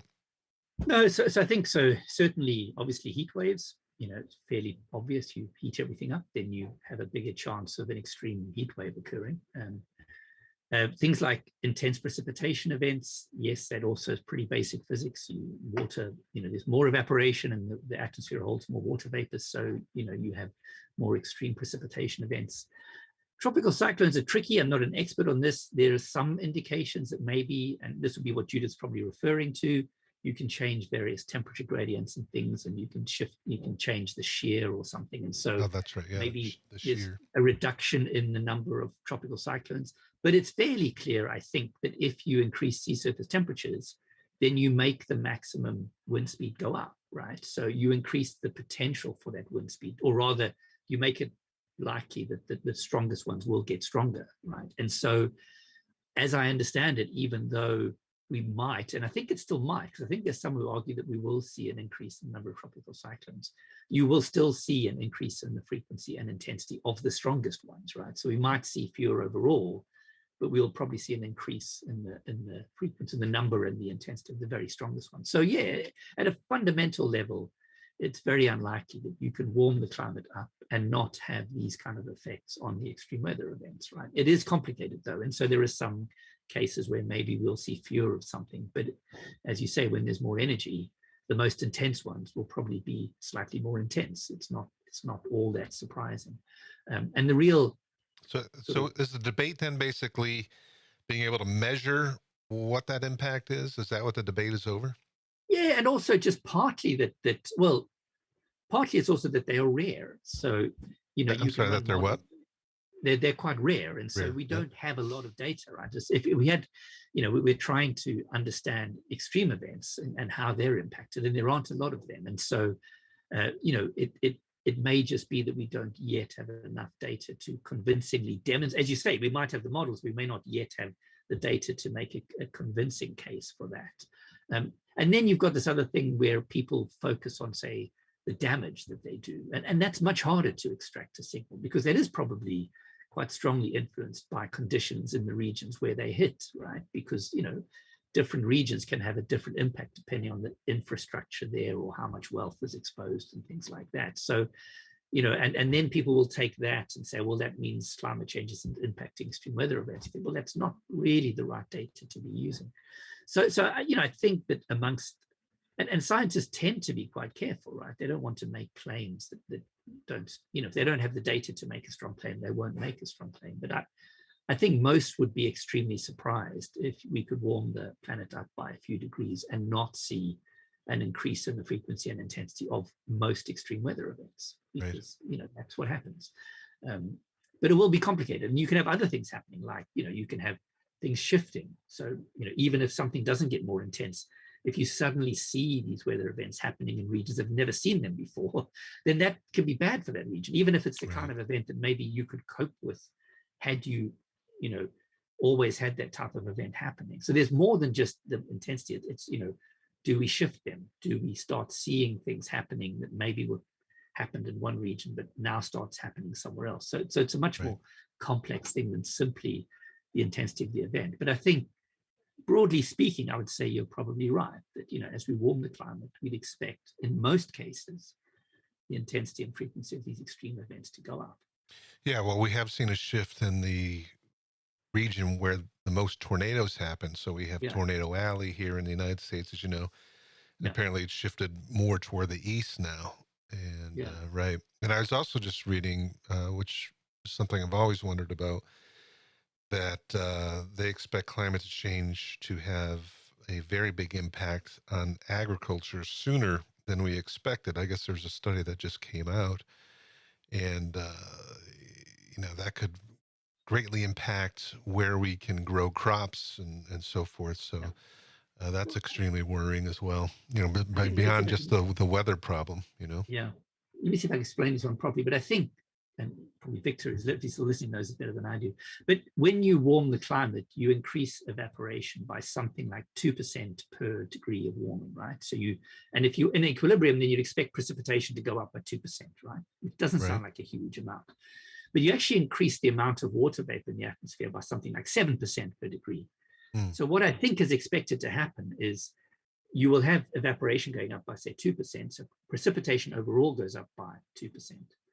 But if an extreme precipitation event happens in an atmosphere that has 7% more water, then these extreme events could actually be 10% more extreme than they were before.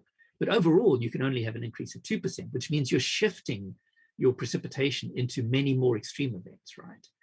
And that can be very bad for agriculture, right? Because if you're used to much more gradual precipitation, much less extreme, and all of a sudden you're seeing a big increase in the precipitation coming in extreme events, again, that could be an effect that doesn't seem big, but could have a really big impact. And maybe that's the kind of thing that people are thinking of, that some of the numbers seem small, but actually the shift in precipitation could be quite large. Gotcha. Do you know if we know for a fact that there are more floods? And again, it's difficult to measure because we've got more dikes and, the urban layout is much different than it was 50 years ago and so forth. Floods is one of the ones that's controversial for that very reason, that it's not just about precipitation. It's about where does it land? What are the conditions like where it lands? Can you build defenses against it? So a flood doesn't necessarily have to happen just because there's an extreme precipitation event. But on the other hand, part of me goes, well, if you have a region that's prone to flooding and you increase the intensity of extreme precipitation events in that region, then it seems likely that you're either going to have to invest in better flood defenses or flooding is going to go up, right? You can't avoid that. So, but I think the data for that isn't convincing. And I think it is probably because, as you say, there's many other confounding factors that determine whether or not you get flooding. It's not just about the precipitation. All right, very good. All right, I got a couple last kind of miscellaneous topics I want to get to. First is dark matter, which for whatever reason I've had an interest in the last couple months. So I thought, while I got your ear, I'd ask you about that. So we know dark matter exists, or at least we think it exists, because of the rotation of the galaxies, right? Yeah. And I guess there's this one new theory that dark matter is kind of like a puddle and can exist in two states, where outside of galaxies where the temperature and pressure is very low, um, kind of exists like a puddle of water between the galaxies. And while inside of galaxies, dark matter won't exist and can't be found. Have I got that more or less right? I don't know that I've heard that before, actually. Is No? this Oh, fairly really? new? Yeah, well, Yeah, I'll send you a link. yeah. Hassenfelder, I think her name is Sabrina. Oh, Have you heard? Sabine. Yes. Sabine, Okay, yeah. maybe that's new. Yeah, I'll have it's to send you a possible. link to Yeah, that. yeah. I haven't seen that one before. I mean, dark matter is an interesting one because it is one of the sort of, if you like, consensus science positions that could turn out to be wrong, right? Hmm. Because it is based on, we haven't detected a dark matter particle, but we have lots of observations, like, as you say, galaxy rotation curves. There's things like the bullet cluster, which, cluster of galaxies collide, and you can try to infer where the mass is and where the gas is, and they separate out, which tells you that there must be some mass that isn't normal matter. Hmm. You've got the cosmic microwave background structure, which is, you can fit the perturbations or the power spectrum, that's right, of the cosmic microwave background very, very well by what they call a landed cold dark matter model. So there's lots of observations that are consistent with models that include dark matter, but we still haven't found a dark matter particle. So So it you could factor be. those. Oh, that reminds me. I got to ask you about what you actually do. But you factor in the dark matter into your equations, I would assume, right?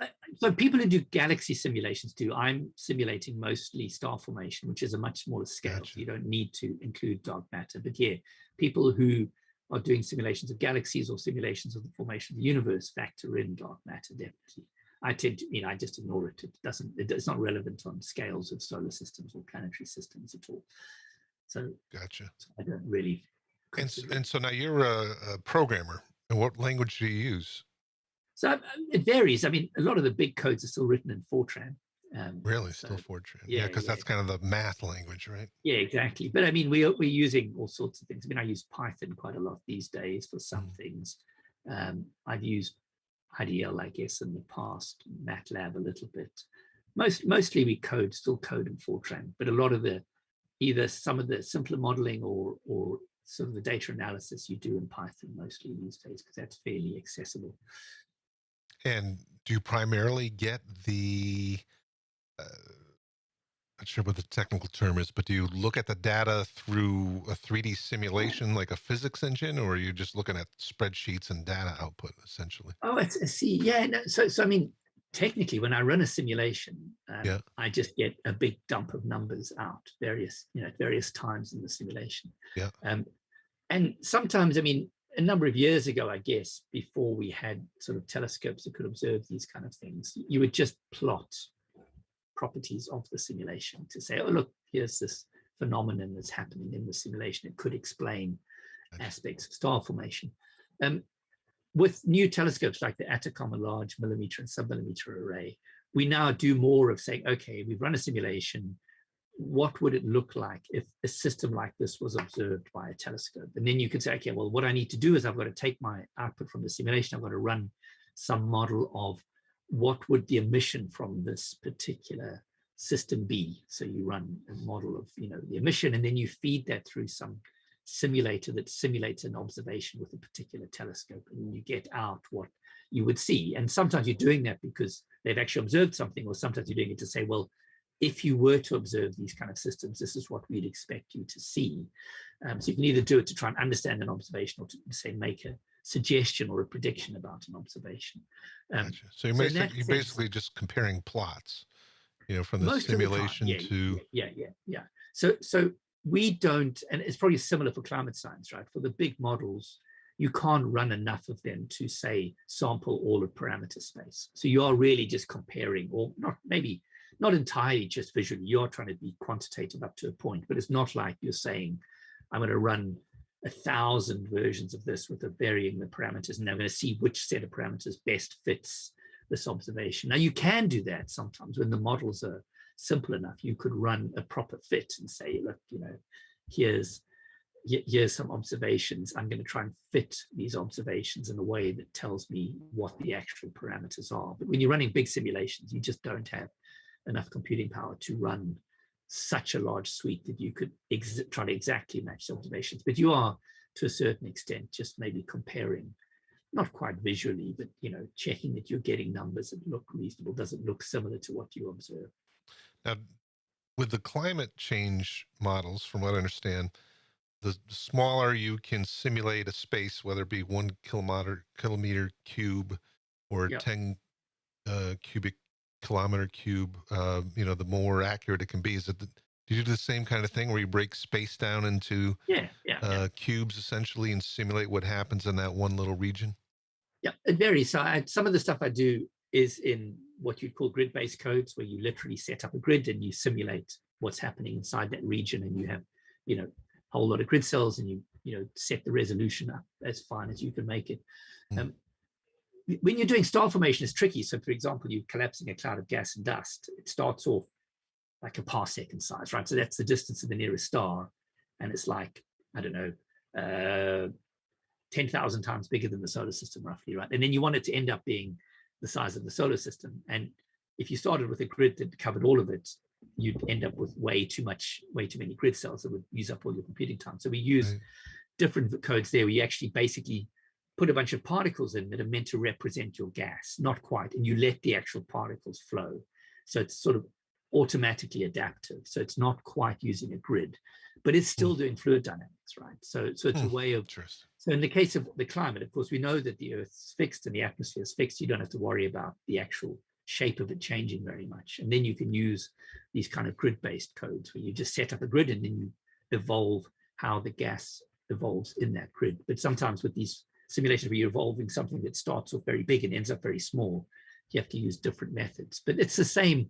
The equations are actually the same. You're still evolving a gas. You're still doing gas dynamics or hydrodynamics or magnetohydrodynamics. And you're just using a different method for solving those equations. Yeah. One more astrophysicist question. So I've always wanted to find a piece of software that simulates the universe where I can see all the different galaxies. Is there any consumer level software out there that you can recommend? I don't know. So I can see galaxies in our little cluster and that kind of thing. Do you know anything? If anything like that exists? The Millennium simulation was the first one, I think, that did, and the Millennium simulation. And then is it Eagle? There's another one. And they do have simulations that basically are doing that. Whether they have publicly available visualizations that allow you to swoop through. I know they produce movies that look very impressive and sort of look like the kind of thing that you're doing. And they do run the simulations, but I'm not sure what there is available sort of for just a person to go and pop in and say, let me have a look and see what this looks like. But is it? You'll have to break that. It's illustrious. I think it might be illustrious. Illustrious? All right, I'll check that out. All right, last couple topics. Decoding the gurus, which we just found out we have that in common, which is a great podcast. I highly recommend checking it out. Chris Kavanaugh and Matt Brown, I believe. Yeah, I think so, yeah. I guess they're both research scientists. One's an anthropologist, one is a psychologist. And they kind of break down why a lot of the gurus that are out there have it wrong. Like they go after Eric Weinstein and Brett Weinstein. They haven't done climate science, though. I'll have to get a bug in their ear. I'm on their I did Discord. Wonder about that. Yeah, I'd like them to do some of that. I'm going to try to steer them. So, Chris, if you're listening, try to find someone who does debunk a climate science person. Maybe they can go after Bjorn Lomborg, which we should talk about very quickly. Do you have any thoughts on Bjorn, or what's his bag? Yeah, I mean, I think so. Yeah, I mean, he's pretty much said the same things for a long time.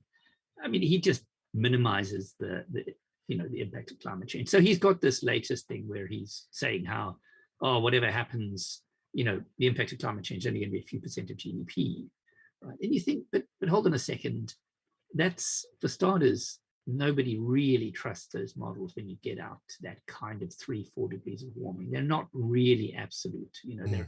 They're ways of, and I don't have a problem with this. They're ways of exploring things, right? They're saying, well, look, if we have this trajectory and then we tweak this, how does it change, right? But I don't think even the economists would say our models tell us that if we warm by 4 degrees, the impact will be 5% of GDP, because I don't think their models are nearly good enough to say that kind of thing. And so, but he always picks, and I think recently more and more people have come back at him who work on this. They know that's not the right way to use our work, right? And I think but he'll then say, but it's in your table, in your paper. You think, but hold on. As a scientist, you kind of know that sometimes you run a model and you get an answer, and you're more interested in comparing different models than saying, this is absolutely the correct result. But of course, he will claim, I took it out of your paper. It says, if we warm by 4 degrees, it'll only be this percent of GDP. Therefore, why are we worried about this kind of thing? And so I think he minimizes things a lot. And yeah, it's kind of, I guess, Panglossian or something. You know, everything will be fine. We mustn't do too much damage to the economy. There's other things to worry about. And again, I think, as I was trying to say earlier, and I just think, and I don't know whether he's one of them, people don't appreciate that climate change is cumulative and irreversible. And so the longer it takes to get emissions to zero, the more we will warm and the greater the impacts. And if it turns out, as it may well, that these impacts are really impacts we'd rather have avoided, there will be very little we can do about it, right? We cannot easily reverse this. And so, you know, I think we take a huge risk in, you know, making arguments like, oh, well, let's not worry about 3 degrees, that will all be fine. Let's do a bunch of other things, right? And that's not to say that there aren't other things that are very important at all. But, you know, I think climate change will probably exacerbate all those other things too. So, you know, if we're worried about inequality and resilience in the developing world, then, you know, we should be worried about climate change as well, I think. And I think he is dismissive about the long-term risks in ways that are very poor. You know, we could be lucky, right? You know, no one's going to say we couldn't be lucky, but if we're not, then we have irreversibly changed the climate for many, many generations, and we should do that. Exactly. You know, but not an ideal way to do. Yeah. One thing that sticks in my craw about him, he comes out with a book called False Alarm. Why on earth, when he says he believes that climate change is real, why you would call a book about climate change False Alarm is just beyond me and completely irresponsible. Well, it just sends out the wrong signal. Yeah, I don't want to sort of, I was reluctant to say, you know, ascribe motives to certain people we've talked about. But in the case of Bjorn Lomborg, I think it is appealing to an audience. I think very clearly he knows what the audience wants to hear, and he'll do very well if he can authoritatively claim that it's a false alarm. We don't need to worry about this too much. You know, we just need to impose a small carbon tax, and then clever things will happen, and we'll solve this. And again, I still think people don't appreciate this cumulative nature, right? It's not just about getting to zero at some point in the future. It's about getting there along a trajectory that ideally minimizes how much we emit in the process of going from there to zero emissions, because the longer it takes, the more we'll emit. The more we'll warm and the greater the impacts, right? And if we get it wrong, we don't get to go back and try again. All right. Well, I've probably taken up enough of your time. Probably got some astrophysicist stuff you need to be doing. But I greatly appreciate you chatting with us and letting the world know more about you and your interests and all the good work that you do. You know, trying to sift through all the information that's out there. I know it's been a great help to me. And so I encourage you to keep going, keep tweeting, keep getting out there, keep, you know, getting real science into the heads of people. I think that is absolutely critical. So, you know, in my mind, you're right up there with decoding the gurus, and we need more people who are qualified, who understand, you know, just the basics of how to identify bad arguments. We just need a lot more of that. So I appreciate all your work doing that, even though it's frustrating for you.